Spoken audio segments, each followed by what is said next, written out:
भारत में कुछ भी कहिए, जाति है, नो जमात डाउट, है, नो डाउट। तो हर लोग अपने समुदाय का आदमी देखना चाहता है जी कि वहाँ है कि नहीं है। अगर वैसे लोग आप क्रिएट करने में सफल हुए, खास तौर से हिंदी पट्टी में, जी, तो आप चुनाव जीत जाएंगे। छत्तीसगढ़ और मध्य प्रदेश में क्यों बार बार हार रहे हैं? इसका कारण यही है।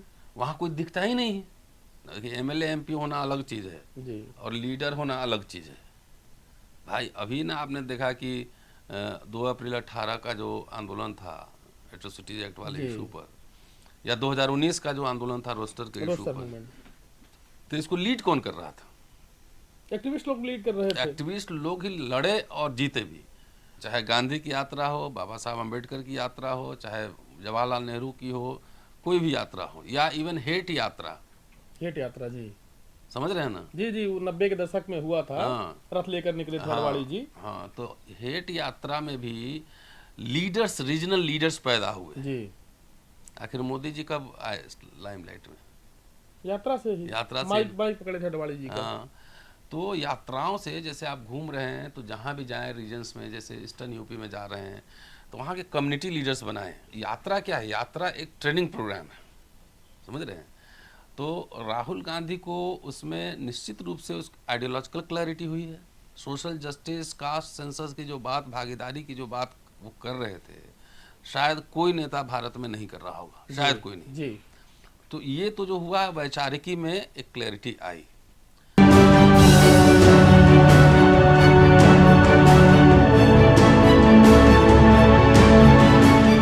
दोस्तों नमस्कार, आप देख रहे हैं मंडल टाइम्स अंबेडकर नामा। और आज हमारे साथ खास मेहमान हैं, इतिहासकार हैं और पहचान के मोहताज नहीं हैं, प्रोफेसर रतन लाल जी।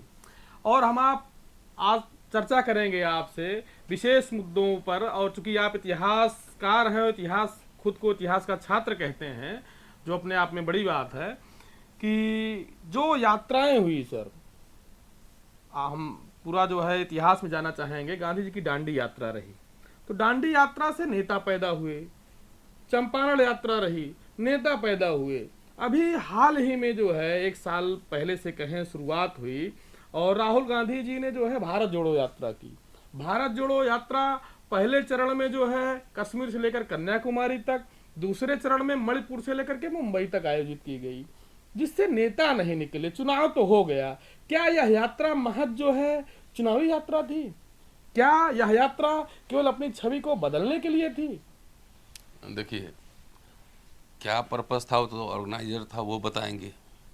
लेकिन इससे एक बात तो साफ हो गई ना कि राहुल गांधी को ज़मीनी हकीकत क्या है उसका पता लगा। जब गांधी अफ्रीका से आए थे तो गोखले साहब ने कहा था उनको कि भारत में राजनीति करने से पहले पूरे भारत घूमो, पहले भारत के नब्ज को समझो, किसानों को समझो, मजदूरों को समझो। वो समस्या जब तक घूम घूम के नहीं समझोगे तब तक राजनीति नहीं कर पाओगे। तो एक सफलता तो ये है, जैसा कि गांधी जब घूमे तो चंपारण गए तो किसानों का उनको पता लगा, समस्या, किसान जी आंदोलन हुआ। और इसी तरह से बाबा साहब अम्बेडकर महाड़ आंदोलन किए, वहाँ भी यात्राएं हुई, तो वहाँ से भी एक्टिविस्ट निकले। तो यात्रा क्या है? यात्रा एक ट्रेनिंग प्रोग्राम है, समझ रहे हैं? तो राहुल गांधी को उसमें निश्चित रूप से उस आइडियोलॉजिकल क्लैरिटी हुई है। सोशल जस्टिस, कास्ट सेंसस की जो बात, भागीदारी की जो बात वो कर रहे थे, शायद कोई नेता भारत में नहीं कर रहा होगा, जी शायद कोई नहीं। जी, तो ये तो जो हुआ वैचारिकी में एक क्लैरिटी आई। लेकिन यात्राओं से, आंदोलनों से एक्टिविस्ट लीडर्स पैदा होते हैं, और मैं उनसे मिला भी था। आपने देखा होगा जी फोटो जी, वोटो। तो तो पूरी मैं, चर्चा आप लोगों की वायरल हुई थी और हाँ, यूट्यूब तो पर देखा था लोगों मैंने ने। मैंने इनसे ये कहा कि देखिए, मैं इतिहास का छात्र हूँ, एज ए प्रोफेशनल रिसर्चर मैंने थोड़ा यात्राओं पे एक एनालिसिस करने की कोशिश की है। जी तो चाहे गांधी की यात्रा हो, बाबा साहब अम्बेडकर की यात्रा हो, चाहे जवाहरलाल नेहरू की हो, कोई भी यात्रा हो, या इवन हेट यात्रा, हेट यात्रा, जी समझ रहे हैं ना? जी जी, वो 90 के दशक में हुआ था। हाँ रथ लेकर निकले थे हरवाड़ी हाँ जी। हाँ। तो हेट यात्रा में भी लीडर्स, रीजनल लीडर्स पैदा हुए। जी, आखिर मोदी जी कब आए लाइमलाइट में? यात्रा से ही। यात्रा से। माइक माइक पकड़े थे हरवाड़ी जी का। हाँ, तो यात्राओं से, जैसे आप घूम रहे हैं तो जहाँ भी जाएं रीजन्स में, जैसे ईस्टर्न यूपी में जा रहे हैं तो वहाँ के कम्युनिटी लीडर्स बनाएं। जैसे आप जैसे लोग अगर वहाँ मिले, भाई सेकुलर क्रेडेंशियल के कौन लोग हैं, सोशल जस्टिस पे कौन लोग हैं, उनको अपने साथ मंच पे बुलाएं, 5 मिनट भाषण करवाएं, तो लोग आपके जो समर्थक हो गए उनका थोड़ा हौसला भी बढ़ेगा कि देखो हमारे आदमी को स्टेज पे बुलवा के भाषण करवाया है, ठीक है। तो ये मैंने राय दी थी कि आप जहाँ रीजन्स में जाइए रीजनल लीडर्स बनाइए, और जब तक आपके पास कम्युनिटी लीडर, मास लीडर नहीं होंगे तब तक सत्ता में कम बैक करना मुश्किल है। खाली इलेक्शन मैनेजमेंट से वोट नहीं आता है। जैसे अभी अखिलेश यादव ने एक्सपेरिमेंट किया अभी, जी तो अखिलेश यादव को सक्सेस मिला ना, उत्तर प्रदेश में 37 सीट उन्होंने जीता। पॉलिटिकल लोगों को टिकट दिया। जी तो पॉलिटिकल लोगों को जब आप पुश करेंगे उस तरह के, देखिए नेता बनाना भी पड़ता है ये सबसे बड़ी बात आपने जो कही, नेता बनाना पड़ता है ना, बनाना यहाँ पड़ता तो नेता है लेकिन एक्सेप्ट करने को तैयार नहीं है। है। हाँ, तो खैर वो उस पे आता हूँ मैं। एक चीज पूछना चाहता हूँ सर, क्या ये अपना मार्का लगाते हैं क्या तभी समाज नेता मानता है? ऐसा नहीं है। नेता, एमएलए एमपी होना अलग चीज़ है जी और लीडर होना अलग चीज़ है भाई। अभी ना आपने देखा कि 2 अप्रैल 18 का जो आंदोलन था एट्रोसिटीज एक्ट वाले जी। इशू पर, या 2019 का जो आंदोलन था रोस्टर के इशू रोस्टर पर, मूवमेंट, तो इसको लीड कौन कर रहा था? एक्टिविस्ट लोग लीड कर रहे थे। एक्टिविस्ट लोग ही लड़े और जीते भी। नेता लोग बाद में प्रत्यक्ष परोक्ष समर्थन दिए। स्वपूर्ति आंदोलन था, एक्टिविस्टों ने पैदा किया, सामाजिक न्याय के एजेंडे की समझ रखने वाले लोगों ने पैदा किया, और आंदोलन नेताओं का सहयोग मिला, कुछ नेताओं का सहयोग मिला। मिला, आंदोलन में शामिल हुए। तमाम नेताओं को हम लोग साथ ही यहाँ आप भी आंदोलन को लीड कर रहे थे, जानते हैं धर्मेंद्र जी और उपेंद्र कुशवाहा या तमाम सारे नेता जो है, शरद यादव थे, शरद यादव जी थे, जिग्नेश मेवानी थे, तेजस्वी यादव थे, सब। राजद का तो 80 विधायक लेकर के तेजस्वी ने परेड किया था, त्रिमूर्ति पे आंदोलन हुआ, यूजीसी रेस्टर घेरा गया, तो वो सब चीजें हम लोग समझ रहे हैं। लेकिन सवाल यह है कि जो आपने एक बड़ी बात कही बीच में, कम्युनिटी लीडर्स डेवलप करना, क्या ये पार्टियों के एजेंडे में कम्युनिस्ट लीडर डेवलप करना इनके एजेंडे में शामिल नहीं है क्या? इसीलिए कांग्रेस जो कि इस जमाने में इतनी बड़ी पार्टी थी, जैसे बाबू जगजीवन राम थे, जी तो बाबू जगजीवन राम का अपील पैन इंडिया लेवल पे था ना, उनकी वजह से पूरा दलित समुदाय इकट्ठा होकर पूरा कांग्रेस को एक मुंह तोड़ करता था। ठीक है जी, जी तब आप पावर में रहे। वो वोट बैंक अब रीजनल पार्टी के पास चला गया, तो उसको लाने के लिए आपको कुछ उस तरह के लीडर्स पैदा करने होंगे और दूसरा एजेंडा पे काम करना होगा। जैसे जगजीवन बाबू रेल मंत्री थे, डिफेंस मिनिस्टर थे, लाखों नौकरियां मिली लाखों लोगों नौकरियां दी उन्होंने, बैकलॉग्स को भरा। हैं? इंदिरा गांधी के समय नेशनलाइजेशन हुआ तो लाखों नौकरियां क्रिएट हुई, जिसमें SC ST को भी मिला। जी मिला ना, बिल्कुल मिला। तो आपको एजेंडा के साथ कम्युनिटी लीडर जब तैयार करेंगे ना, 10 समुदाय के आपके 10 बड़े बड़े नाम होने चाहिए। अब इंदिरा गांधी और जवाहरलाल नेहरू के कैबिनेट में बड़े बड़े नाम नहीं थे, बड़े बड़े नाम थे। हैं।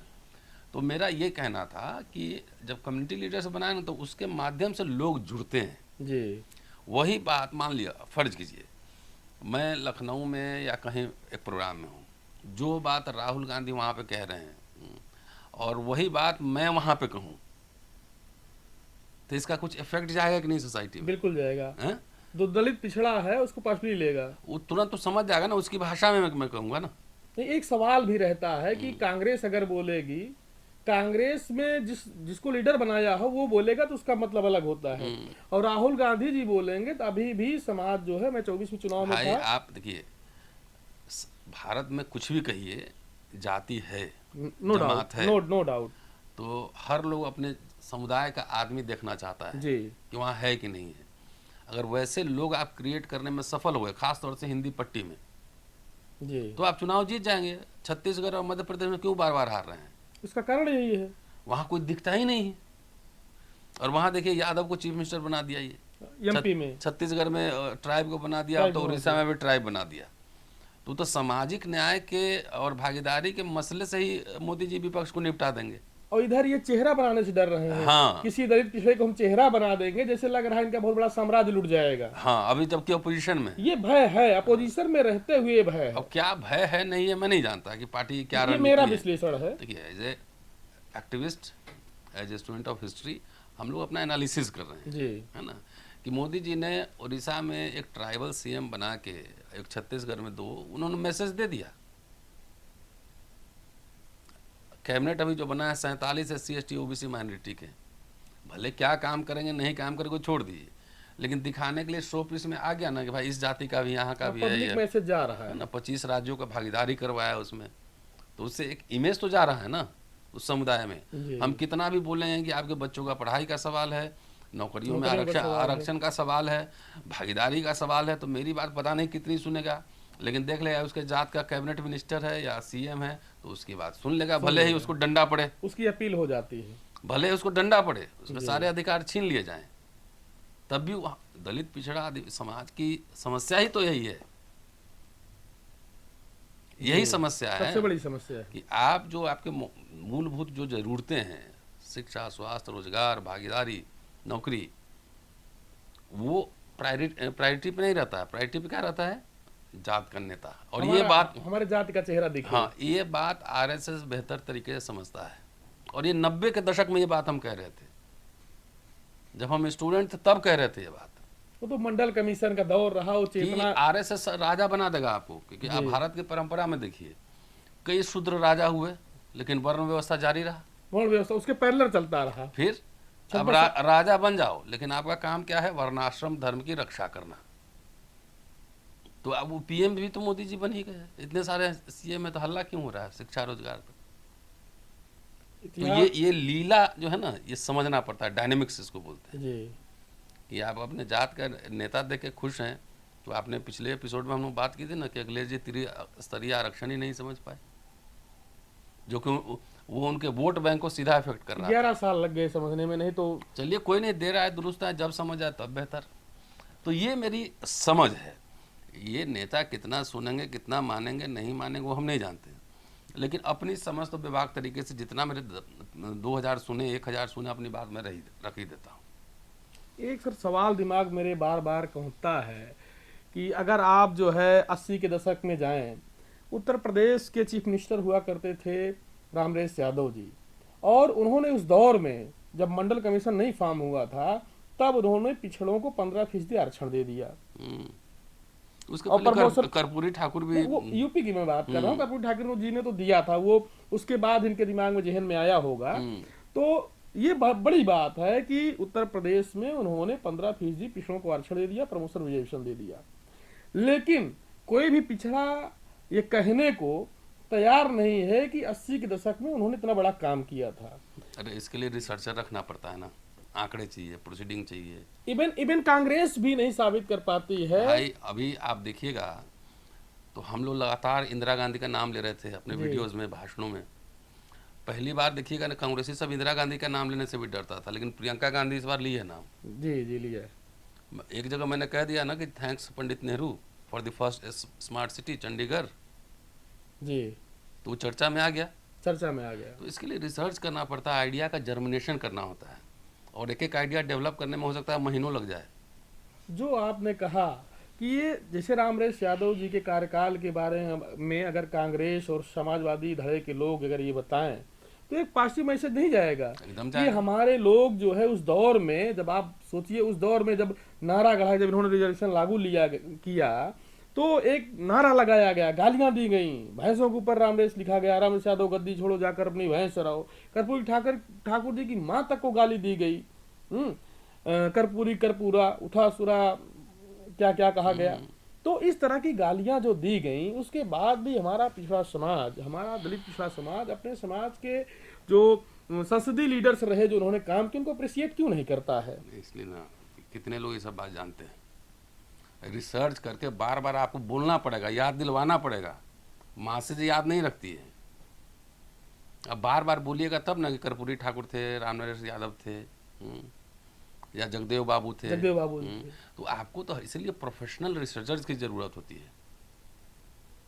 है। आरएसएस को झूठ भी फैलाना होता है, बीजेपी को तो व्हाट्सएप यूनिवर्सिटी से फैला देता है, उसके बाद तंत्र है, उसके लोग हैं, उसके पास संसाधन है। आप क्यों नहीं कर रहे हैं? हमारे लोगों ने संसाधन नहीं डेवलप किया, हमारे लोगों ने रिसोर्स नहीं बनाए। बहुत बहुत धन्यवाद, शुक्रिया।